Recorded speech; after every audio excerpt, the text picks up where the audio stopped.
Hey everybody, welcome to the Ronline Report. Today we're doing a wrap-up of the KO Pro Egypt, great post-Olympia show. And with us, Milos the Mind Sarcev, who had a few very top placing people in the show, including the winner, Regan Grimes.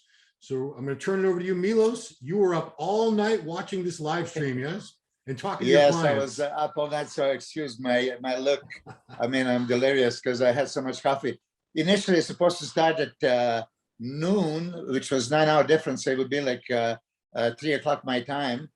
And then it was at 3 o'clock, so I had to be up until 6 o'clock in the morning, watch the show, and then be ready in between prejudging and finals, to communicate with all my guys. I have 4 guys at the open division.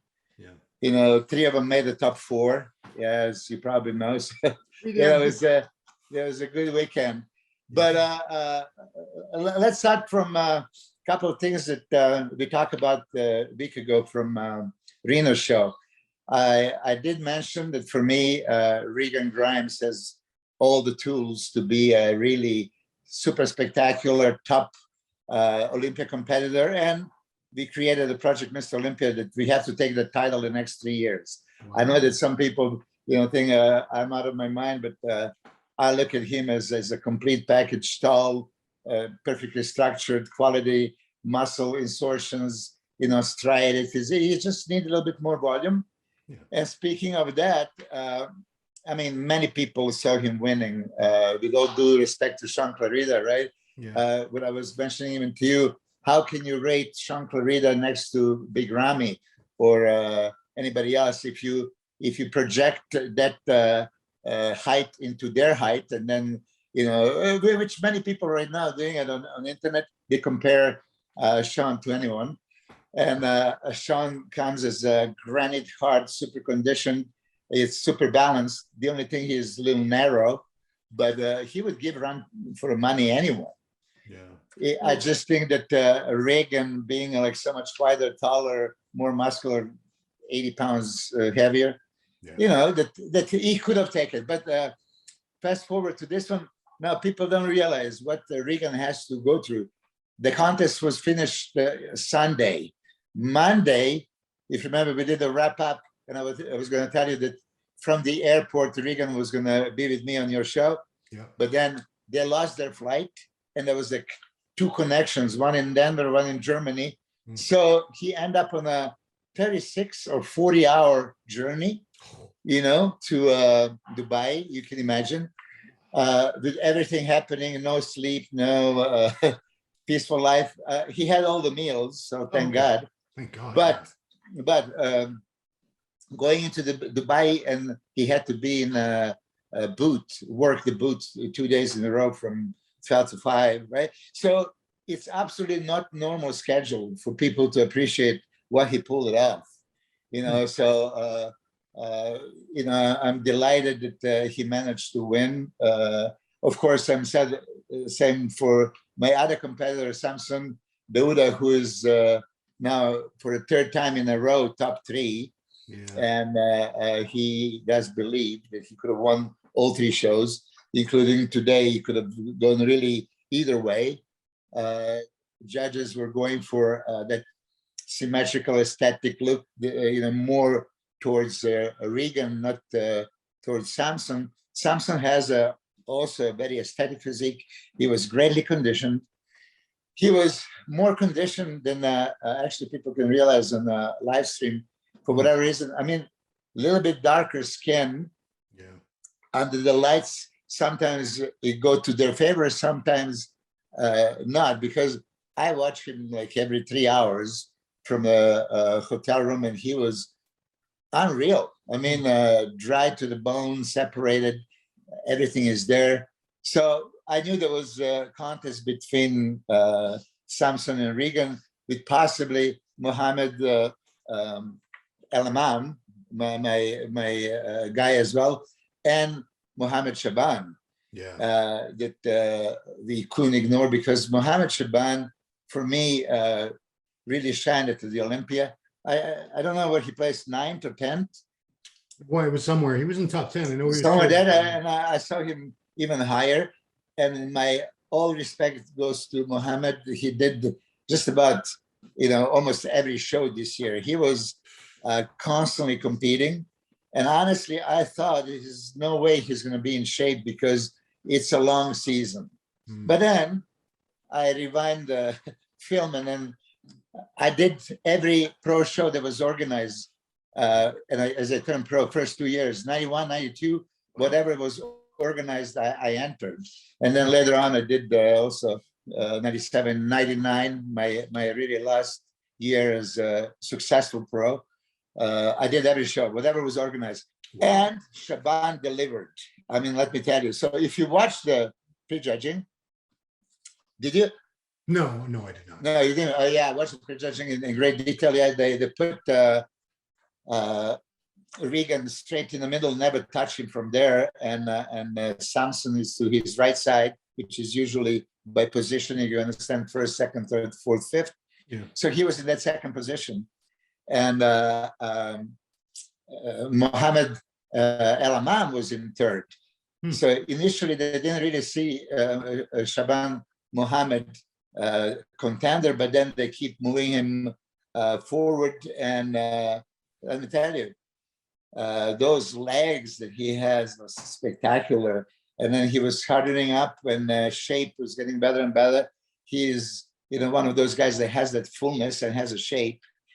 So it was a great contest. I mean, between Samson, that I'm sure he still is very disappointed that he didn't win because he was planning to take this title. Yeah. And Regan, I mean, I'm delighted, of course, for Regan. You guys can imagine he's one of my athletes. And I'm just, as a coach, preparing everybody the same to give me the absolute best, and then let the best man win. Yeah. So I'm already seeing some people from United Kingdom complaining that they thought Samson should have beat Mohammed Shaban. I know you weren't there, you were just watching the webcast, but do you have any problem with Shaban beating Samson? Well, no, I mean, listen, he's top 10 Olympic competitor and he's very, very good. You see, and you guys have to understand that. Now, Samson is my athlete. I love the guy, and he's my responsibility. And we did everything possible to create a great package. And I think he was, I think today he was even in better condition in the last two outings. So with that structure, shape, separation, presentation, yeah, he was contending for a title, so he could go either way.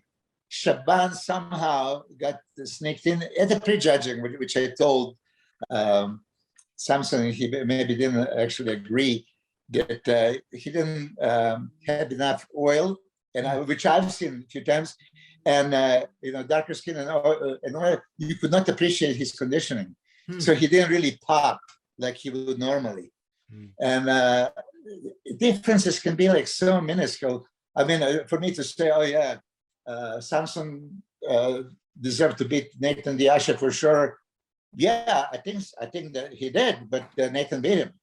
Okay, judges out of their mind. No, there was prejudging was going Samson way, and then in the finals, they compared him 3 times, and then finally gave it to Nathan. So this is how close it is, and it could be just a couple of poses or one thing, maybe width, maybe thickness, maybe some separation that comes there. So I would say Samson was greatly conditioned, better conditioned than Shaban. When I look at the dryness and separation, but this is one of the best Shabans I've seen. Also, quite good condition, bursting full. So see, when you're bursting full, sometimes the glycogen, pushes and, you lose separation sometimes. So some people, I mentioned this last time, Twofold. Because I do this for 40 years now, right? And I always would think the goal for a bodybuilder is to fully load glycogen. The more glycogen in the muscle, the better. That's logic, because glucose to be binded with water and held as glycogen in the muscle, well, it's going to take more volume if there's more water binded. As you know, like 2.7 milliliters with 1 gram of glucose, and then put 2,000 grams of glycogen. That's 2.7 liters of water. Okay, that's the 5 pounds, 5 pound difference, right? Yeah.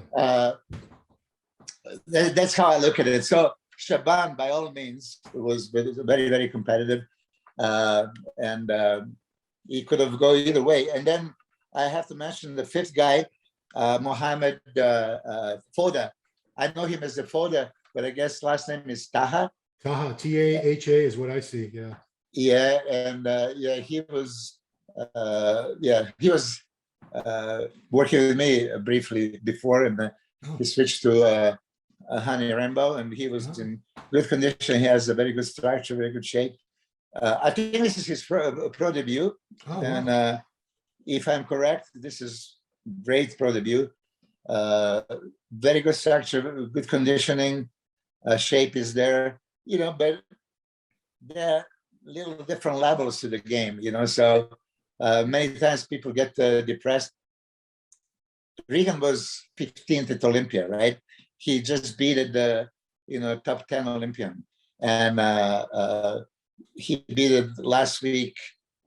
Phenomenal Cedric and Max and Patrick Moore and you know many people that were there. Yeah. So I think what you realize, we talked about it, Regan was kind of on a smallish side at Olympia. He didn't look big. Right. If you see the footage from here, he was big. You know, so I made sure that he created that illusion of the size and the fullness, because he is 6 foot. So it's 6 foot and that frame, right? You have to be full to be competitive at this level and to be a pro champion. I mean, that's his second pro victory. Last year he won Romania. There was like some comments, you can't speak about him possibly winning some shows until he really wins it. I mean, how are you going to win the show unless you keep entering? And there is a very good chance he's going to be entering Prague next week. And probably Romania the week after that? I don't know. I would probably understand Prague, because prize money is like 40,000 euros for first place and 20,000 for a second, which is more than $1, you know, so it's let's say 45 to 50,000. You know, it's a great paycheck. Sure. And that would make sense, but I don't know if he's going to do the Romania now. Yeah, I mean, who else would be? I don't know who else is doing that show. The list isn't out, but who would beat him? I don't know anybody that's you know. Well, Nathan Diashe is doing Prague. Oh, okay. You know, Nathan is of course going into the show again, favorite. I know that Samson wants revenge. He believes that he could have beat him before and he can still beat him now, and that's what he's aiming for. So it's going to be interesting next week as well. Okay. So you had another gentleman in the Open, Kevin Gebhardt from Germany. Yeah, Kevin Gebhardt. Yes, it's a German athlete, and he was very good condition and very happy with this as his best outing. He didn't, you know, make the cut. I've heard Dennis James in a live commentary how he has a condition, his size is pretty much there, but shape, he says, okay, he would need a little bit more, you know, sweeping thighs, you know, to match a lower body with the upper body. There's a little bit dominant, back is super dominant, you know, need maybe a little bit fuller chest and, you know, little details. He was just saying in a sense that shape is the thing that didn't brought him to the top 5. Because nowadays, you know, shape is such a quality factor in judging, and it should be, for me, it should be considered number 1. Thank God, right? I mean, yeah. So the 212 division, I'll read off top 5 real quick, and then I want to ask you about the top 2 in particular. So the winner, I never heard of before. There was a lot of guys named Mohammed competing in this, in all the divisions. You know that Mohammed is the most common name in the world? Yeah, I've heard that. Yeah. This is proof right here. So the winner was Mohammed Khaled Mbabi. Second was Ahmed El Wardani, who also goes by El Sedani when he competes in the US, I think. Third was Mohammed Salah Fouad. Fourth was Pasquale De Angelo, sounds like an Italian gentleman. And fifth, I never heard of either, Wael Meki. Yeah, that's a kid. I think that he won amateur day before. Oh, wow. It's phenomenal. You know, the guy has a great potential. Yeah, I really like him. Well, let me correct you because I wrote it. The winner is Mohammed Khaled and Babi Abd El Azim. So it's Oh, a boy. 6 names. Okay. I missed the You know last how two. back in the day when Arnold Schwarzenegger came and says nobody can pronounce that name, and he says, I'm going to make everybody remember it. Yeah. I know that I wasn't successful. Nobody ever called me Milos Sarcev. There was anything else. But even when my friend Hidetade Yamagishi came and nobody could pronounce his name correctly, he says, I'm going to make them pronounce it. You know. So now we should be ready for Mohammed Khaled and Babi Abd El Azim, because he is excellent. I mean, he is now Olympia contender. Great. I mean, conditioning was off the chart. I mean, oh my God, peeled to the bone straight. Because he is bottom heavy. His legs were like overpowering his upper body, really. So he would need to catch up in his upper body. Yeah. There is something, I don't know what, but you noticed as well. Rami was doing a side chest with the bent knees, you know, super low. Yeah. And many people were like kind of commenting, it doesn't just look good. And then he corrected for the finals. Many guys, including a winner, was doing the same thing. And it really, for me, it looks awkward. Yeah. I mean, it's like almost you turn to the side and trying to sit in a chair. This is kind of feeling, it doesn't look good. Yeah. And actually, it didn't compliment his legs because he has those thick quads and hamstrings.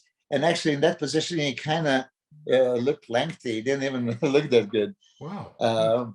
But he won on the conditioning alone because he was above and beyond Ahmed.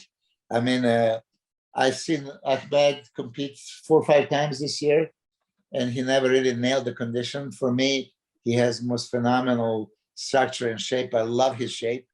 If he was conditioned, there would be no question. I mean, there would be by a large margin, but on conditioning alone, Mohammed Khaled beat him. I was going to say, he must have been really good or really conditioned, because I've seen Ahmed. I saw him at least 3 times this year, maybe 4. Very impressed with that guy's structure. I mean, certain poses like his front double bicep, just such beautiful taper and shape, overall structure. One of the best. I really like. I would say that Ahmed Al-Wardani, if he comes in Sean Clarita's condition, then he's going to be top 3 Olympia 212. Right on. So did Rami guest pose? Yeah, I didn't see that. I've seen just some pictures right before our interview. I can't even really tell by the quality if he was in good condition. I think he was in fair condition, but probably at the range of 330. Wow.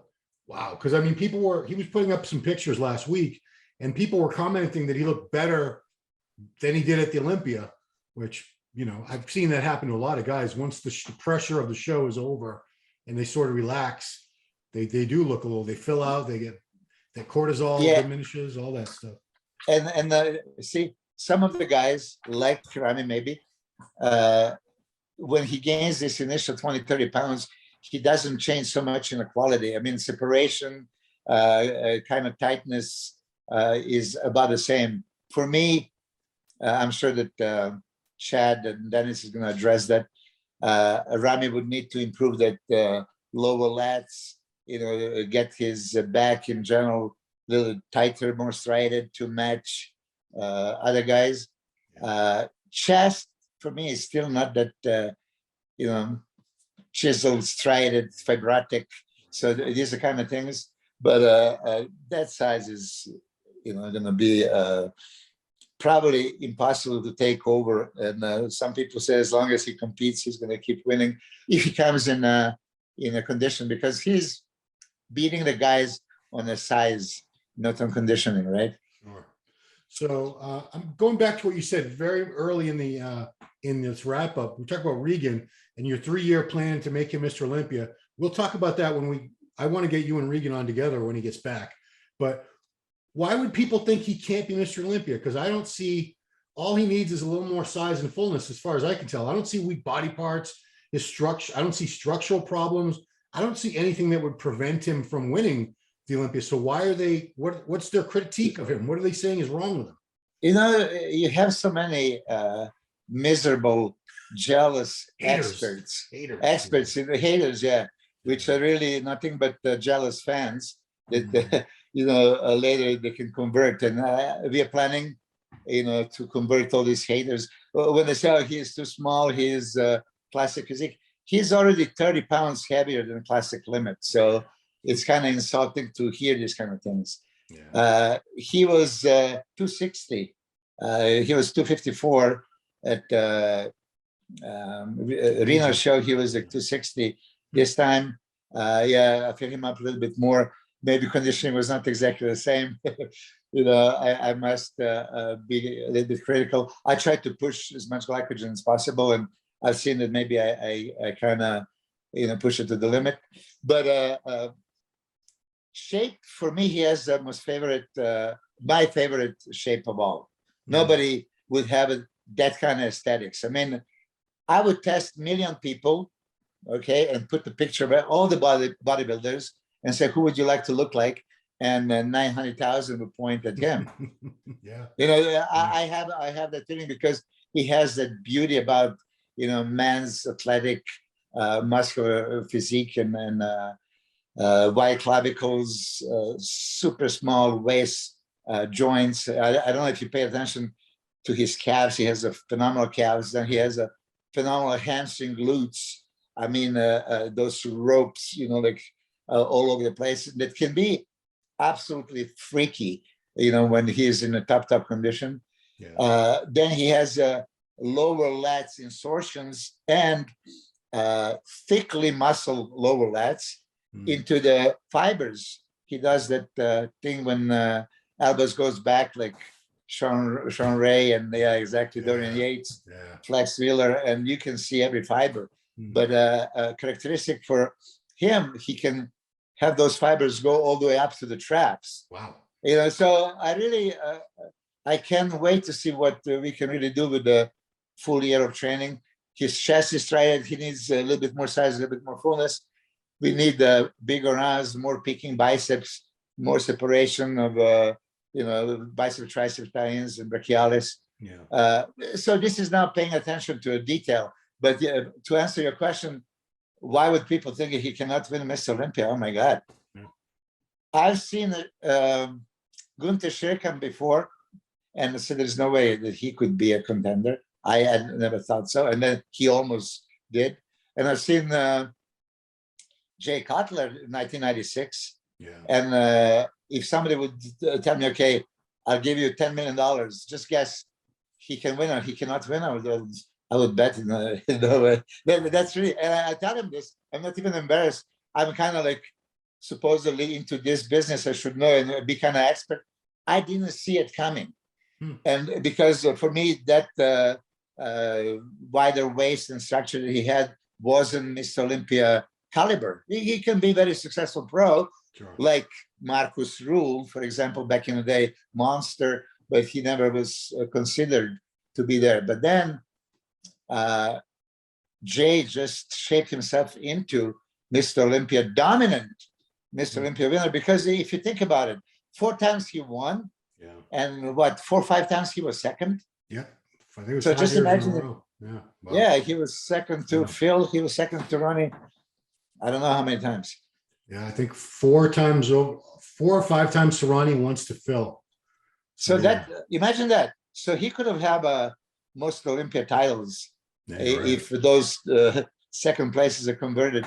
And I discussed this also 2008 when Dexter beat him. So okay, for me, Dexter has that ideal shape. I love his aesthetic shape and tie-ins and quality fibers and everything. 2009, when Jay Cutler showed up, I never really thought that now he's going to take over back from Dexter, because now they're establishing this is a new look. We want this kind of look. Okay, I really thought that this is the direction that bodybuilding is going to go. And here I am, shapely guy. I love Dexter's physique. And when I've seen it in 2 minutes, what was happening on the stage, I was like, oh, Jay won. For me, if I was a judge, I would have given him. He was so much wider, and then his waist now didn't matter because he created that V taper, and then like so much mass, like Big Ramy, feathered quads, you know, wide shoulders. I mean, he was like so much wider, just like Ramy is now. He would beat people on the width. Oh yeah. And then, yeah. I just saw Jay last night here in Boston. Yeah. Really? Oh. Steve Weinberger and Jay promoted New England championships yesterday in Boston. I'm not even aware. Listen, if you can just possibly imagine coach's job, because they need to do the updates, and then you have to see what they look like 3 hours after one meal and second meal, and then is carb depletion going well, is carb loading going well, does water shifts where you want it to shift, and then flights delayed. I mean, Samson arrived like 4 o'clock in the morning, you know, because of his flights. Yeah, the German guy was also, Kevin was a little delayed. Mohammed Al-Amam, because he's from Egypt, he has to go visit his family, not in Cairo or somewhere much further. And then when I talked to him, I mean, he's super nice, polite guy, of course, and family is there. So he constantly had to see somebody, you know, and they were coming to see him, and there was like, he was so exhausted that the day before the show, I couldn't even get a hold of him. I was like, oh my God, what happened? He slept throughout his carb loading process. Yeah. Did he miss any meals or no? Yeah. Few, yeah. I mean, but when he was at the Arnold Classic, the same thing. I know that he's supposed to be at least meeting. He's not coming, and I had to call. I said, "Oh my God!" So finally, went there and knock on his door like a panic mode, and then he woke up. He was just like, "Oh, what's happening?" Wow. So okay. Yeah. Well, but what a show! I think that this is going to be traditional in Egypt. That Egypt genetics. There is so many guys. I apologize. I think I told you for this gentleman. He was open division, taller guy, Egyptian. I think he plays 6. I don't know the name. But when we talk about it, did I see somebody that impressed me? This guy absolutely impressed me. He is probably 6 foot, maybe even taller. Wow. And beautiful shape, rock hard granite conditioning, the hardness, and then lean, and then super separated. It was like razor cuts. So it's like, oh my God, this guy can be like so dangerous. And I don't know the name, so unfortunately. And when we speak about the Egyptian, Nasser al-Sambari was half Yugoslavian, half Egyptian. And you see Ramy, I think it's going to be probably 6, 7 Egyptians at the next year's Olympia. I don't doubt that for 1 minute. I think there'll be more than 6 or 8. Yeah. Unfortunately, now that I have a platform here to say something, I did say 2017 for MD when Hadi Chupan at the time, he was qualified for Olympia, but he couldn't get the visa, so he didn't compete. 2018, again, he qualified. He couldn't compete because he couldn't come. Finally, Hani Rainbow pulled some miracles and brought him to America. And then you can see 2019, 20, and 21, what Hadi did, what kind of impact he had. For me, he could have won 2019.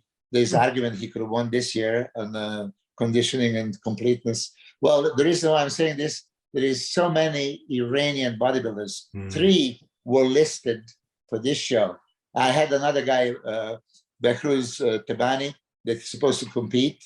And so he's preparing, and they always have to wait for this last minute if they're going to be approved the visa. And then they were like Tuesday before the show, they were all denied. And I worked with some Iranian athletes before also preparing for a contest, but they don't know if they're going to get the visa. For some reason, you don't get the months in advance. It's like that last minute thing. And then they decide pretty much on a less than a week notice. So you don't know if you're going to compete. That's how probably even Hadi, first time when he came 3 days before or 2 days before the Olympia. So I don't know if IBB can do something. If anybody listening to this can do something. But we should unite and try to support. And I don't know if Honey Rainbow's team being able to bring Hadi Chupan can do something for all the Iranian athletes, and they can start competing and have to earn the right to compete, make a living, earn money. Because they're just like Egyptians. They had like so many army.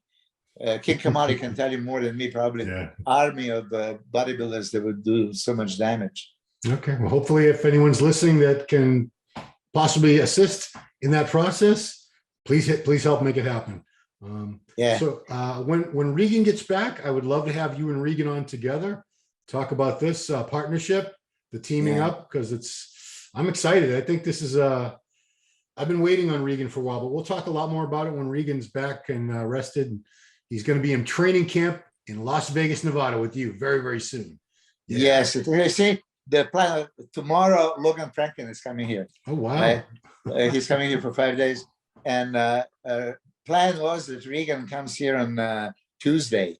So I could get Logan and Regan into some crazy workouts and posing sessions and stuff like that. But now I think that we're going to discuss, Regan and I, like in a couple of hours. I think that this opportunity in Prague have to be explored. I mean, 40,000 euros, another title, and just week away. It's a possibility you have to take. I mean, I already know what I'm going to say. I'm going to tell him to go. Sales pitch. All right, cool. Well, Milos, thank you so much for taking the time. I know you're exhausted. The life of a coach. You're a great coach, and you take such good care of your clients. You've been up all weekend, I'm sure, with every little meal, and oh my goodness. So thank you for taking the time. I know it can't be easy right now. You look like you need a nap. So do I? A little bit. It's okay. It's okay. Let me tell you, as soon as I shut off the phone, I'm going to lay down. Please do. Please take a nap, Milos. I want you to take a nap. So all right. Thank you so much, Milos, and everybody. Thanks for watching. Subscribe to the channel, like the videos, give the thumbs up, comment, hit the notification bell, and do always so you know every time we put out a video. And we'll see you next time right here on the Ronline Report. All right.